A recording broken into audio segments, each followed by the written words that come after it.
You know, as a pastor, I often meet people who think that because I'm a pastor, I have a closer relationship with Jesus.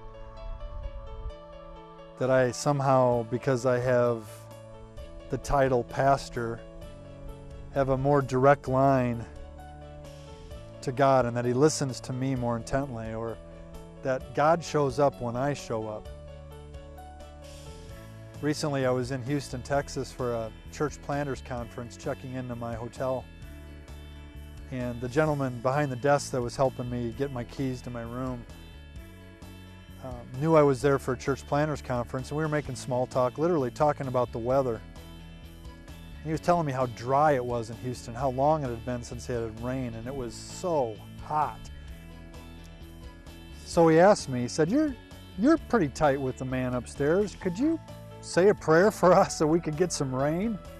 And I said, sure, I'd be happy to do that.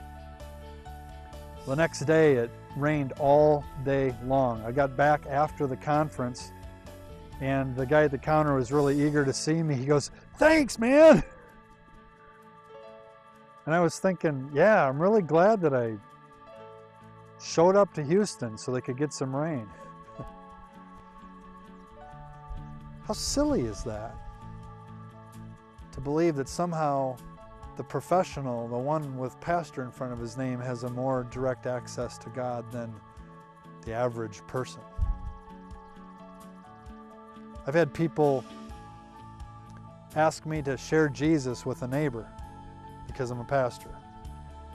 I've had people ask me to pray for their meal before we eat in their own home. I've had people ask me to pray for friends and family who were hurting and somehow didn't believe that their prayers would be answered. What if we all understood that as individual followers of Jesus, we were the church, and that we had access to God right where we were?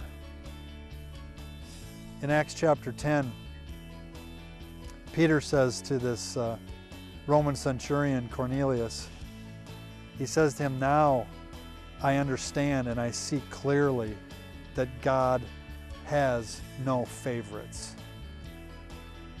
That God does not show partiality or favoritism.